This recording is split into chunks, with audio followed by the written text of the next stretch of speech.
안녕하세요. 오늘 여러분께서 보내주신 자료들을 좀 보니까요. 주로 여름철, 특히 시니어분들 건강 식단에 대한 내용이 많더라고요. 네, 맞아요. 날도 덥고 지치기 쉬운데 어떻게 하면 좀 활기차게 여름을 보낼 수 있을지 그 비결을 한번 파헤쳐보죠. 자료들 보니까 이게 그냥 덥다, 뭐 이런 느낌 말고도 몸의 변화가 꽤 많다고 하던데요. 네, 아주 중요한 지점이에요. 보내주신 자료들 전반적으로 보면 여름엔 기온도 높고 습하니까 땀을 많이 흘리잖아요. 그럼 이제 수분도 빠져나가고 전해질 손실도 크고.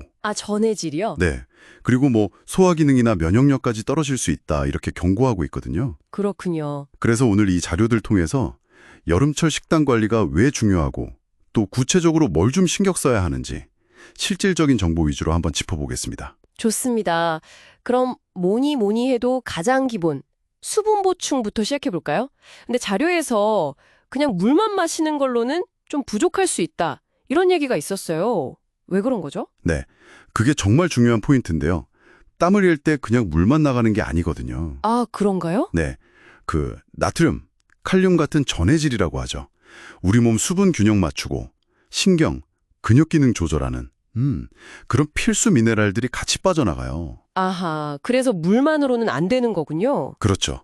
그래서 자료들에서는 오이나 수박처럼 수분 많은 채소, 과일 이것도 좋고 또 미네랄 보충을 위해서 뭐 다시마 우린 물이나 특히 보리차 있잖아요. 네, 보리차요. 근데 미지근한 보리차를 추천하더라고요.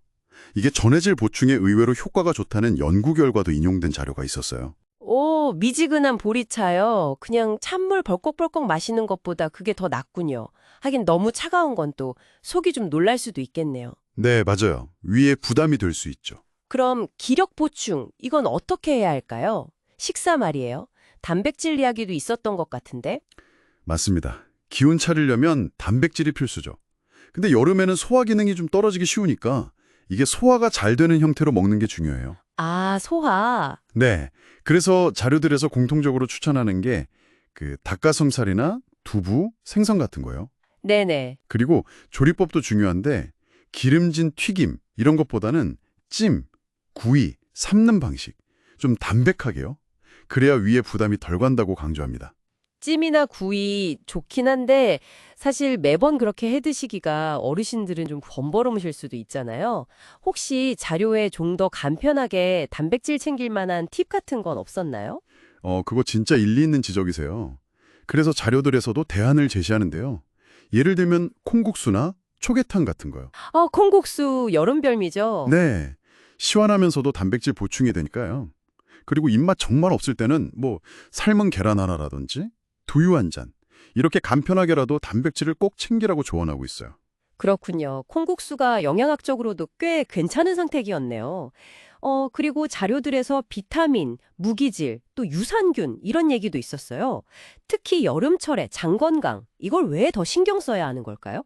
아무래도 여름은 덥고 습하니까 음식이 금방 상하기 쉽잖아요. 그래서 식중독 위험이 커지죠. 네, 맞아요.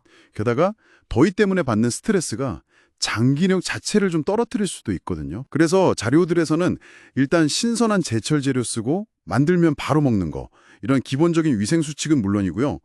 장에 좋은 유익균 그러니까 유산균 섭취도 권장하고 있어요. 면역력 유지에도 도움이 되니까요. 그럼 음식 자체도 좀 신경 써야겠네요. 그렇죠.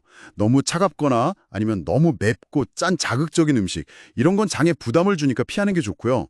입맛 없다고 그냥 굶지 마시고 조금씩이라도 자주 드시는 게 소화 부담을 줄이는 방법이라고 강조합니다. 들어보니까 정말 중요한 내용들이 많네요. 종합해보면 여러분께서 주신 자료들은 여름철 시니어 건강을 위해 크게 세 가지를 기억하라고 하는 것 같아요. 첫째는 그냥 물이 아니라 전해질까지 생각한 스마트한 수분 보충. 네, 중요하죠. 둘째는 소화는 편하게 시키면서 영양은 채우는 특히 단백질 중심의 균형 잡힌 식단. 맞습니다. 그리고 셋째가 식중독 예방, 장 건강을 위한 위생 관리랑 적절한 음식 온도 유지. 딱 그 자료의 한 구절이 생각나네요. 내 몸이 좋아하는 신선한 음식으로 조금씩 자주 즐겁게 먹자. 이게 핵심이겠어요. 네, 정확한 요약입니다. 이 원칙들을 바탕으로 우리가 한 걸음 더 나아가서 생각해 볼 점이 있어요. 어떤 걸까요? 오늘 이야기는 주로 시니어분들께 초점을 맞췄잖아요. 근데 사실 여름철 건강관리는 뭐 남녀노소 모두에게 중요한 이야기거든요. 아, 그렇죠. 당연하죠. 그래서 여러분, 각자의 활동량이나 건강 상태, 또 생활 환경에 맞춰서 오늘 나온 정보들을 어떻게 조절하고 적용할 수 있을지 한번 고민해 보시는 건 어떨까요? 아, 개인 맞춤형으로요? 예를 들어서 야외 활동이 많은 젊은 분이라면 수분하고 전해질 보충을 어떻게 더 신경 쓸까? 혹은 원래 소화가 좀 약한 분이라면 어떤 식재료를 더 우선으로 챙겨 먹을까? 이런 식으로요. 여러분만의 맞춤형 여름 건강 전략을 한번 세워보시는 계기가 되었으면 좋겠습니다.